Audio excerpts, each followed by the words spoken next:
Hey, how's it going guys? My name is Zealwood and today we're taking a look at XO1, a brand new game just released on Xbox and Steam, and to answer the ultimate question, as always, is it worth your time?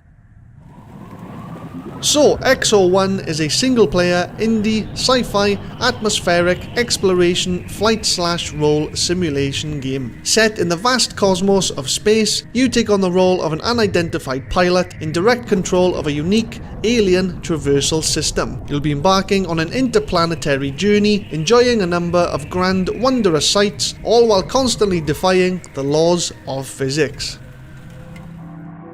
So aesthetically, considering the scenes of XO1 are set on gigantic, empty, typically sterile planets, the overall visual standard is pretty good in my opinion. Surface textures, water designs and atmospheric clouds all look amazing at high speed or high altitude, but when examined at slow speeds or stationary, can often lack any serious detail even on max settings. Colours used do of course vary a lot depending on your current location, but deep dark landscape shades combined with bright glowing skies and high gloss surfaces seem to be the norm, with the exception of a few desert, ice and oceanic planets here and there. The game's lighting, however, is far more consistent no matter where you are. Shadow effects, sunbeams, lens flares, surface lighting and more are far more in your face and really pack a punch on the more dangerous or unstable locations. Other effects like weather, signal beams and screen effects are also just as good and more than round off the game's simple yet direct lighting. Textures and detail are, as mentioned, not the best when inspected closely, but from a distance or at high speed do look surprisingly good. Each surface is very easy to make out, are often massive in scale and come with high gloss textures for very pronounced sheens and shines, especially on large bodies of water. Keep in mind though that these low detail surfaces are likely intentional. This is to reduce frame rate drops as you travel, since each planet has a very far render distance and you'll be moving at very high speed. The UI is lovely, practically non-existent, just the way we like it. You do however get the occasional text pop-up when approaching an energy source or acquiring a power-up, and if you look very closely you may notice a few low opacity crosses on the screen as well. I'm guessing these are for more of a subtle, vehicle-like aesthetic, but an option to disable them would have been nice. Level layouts, as you probably guessed already, are huge. In most cases you'll be following the large beam of light in the sky to progress stages, but the out of bounds radius is very generous if you wanted to fly off in a random direction, especially if that direction is directly upwards. Character and enemy designs are of course on the minimal side, since the only actual character in the whole game is the alien vehicle you control. You do however see one or two UFOs that look similar to your vessel, but I can't say I ever got close enough to confirm that. As far as your futuristic sphere is concerned though, very nice animations, realistic collision physics and very impressive frisbee mode. I'm sure there's more than a few dogs out there that would kill for one. Overall, a minimal yet effective visual standard that more than creates a good quality, futuristic, sci-fi setting.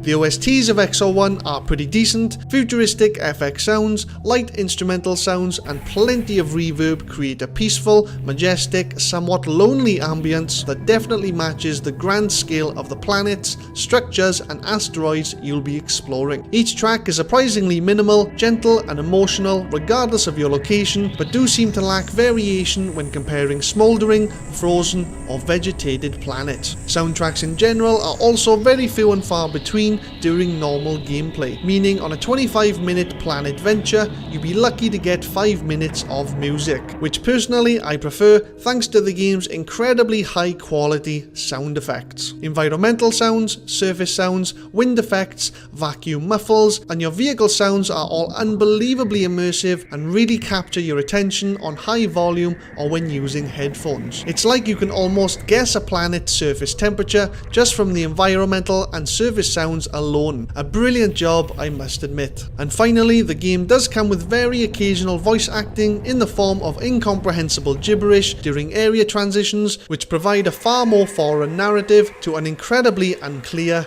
storyline.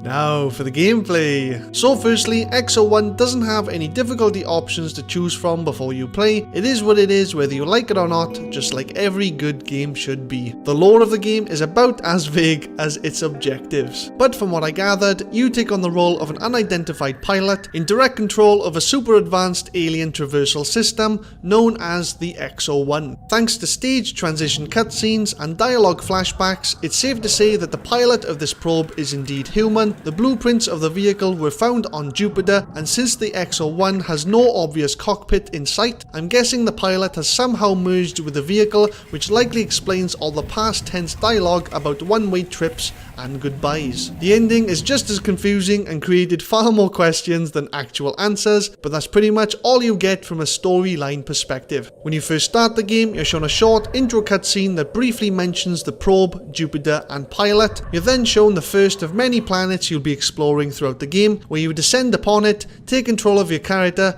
and play. The controls of XO1 are just as simple. You've got your general 3D world movement controls for both rolling and flying, as well as a glide button, a gravity button, and a double jump. Gliding is where you morph into a frisbee or discus-like shape with a far more aerodynamic design and considerably better airborne controls. The gravity button, when held, increases how gravity influences the probe by 10 times, allowing you to travel at very high speeds on a decline or dive towards the ground while gliding, and double jump is to simply add a bit more altitude to your travel path, especially while gliding. But that's pretty much it. Everything you could possibly need for your spherical exploration journey. The base concept of the game is surprisingly even simpler. You traverse various planets and asteroids, enjoy the scenery, tackle their climates, find the occasional power-up, locate that planet's superpowered railgun, and travel to your next location. Why you need to do this is never really explained at any point throughout the story, but as with other simulation games, reasons aren't exactly a necessity. What makes XO1 unique, however, is its energy recharge system, its carefree concept, and the grand scale of its level designs. You may notice while gliding, the probe will eventually lose its bright orange glow. This is to ensure players don't fly through entire levels from start to finish and instead have to recharge their energy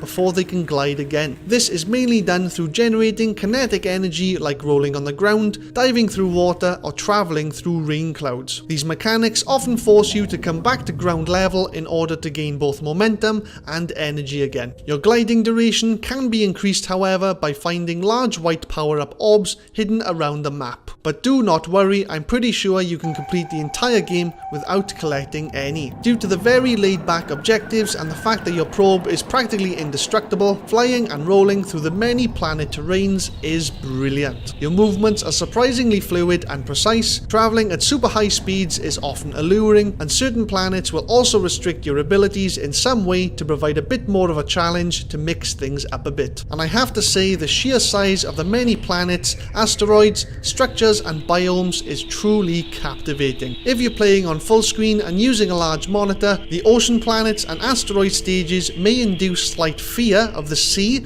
or fear of space due to being so close to a literal star. I love it. Truly a fascinating, laid-back gameplay concept that more than provides an immersive, wholesome, planetary adventure.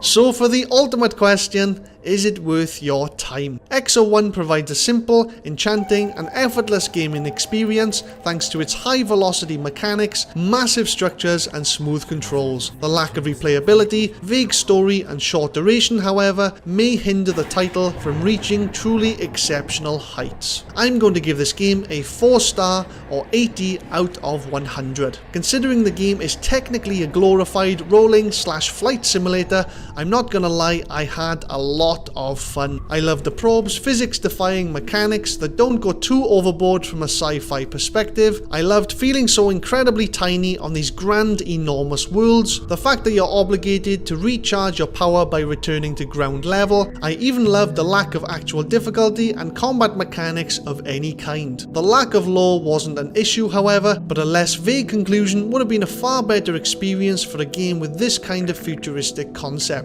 The fact that there's no actual endgame content was a noticeable letdown. A couple of challenge levels, an endless mode, or even a level select option would have provided some form of replayability after your first playthrough, but unfortunately you don't get anything. Another factor is the price. £14.50 is quite a steep asking price for a 2 to 4 hour experience, no matter who you are. In most cases I wouldn't bother, but thankfully I did have a lot of laid back, tranquil fun and would still recommend it more than I wouldn't.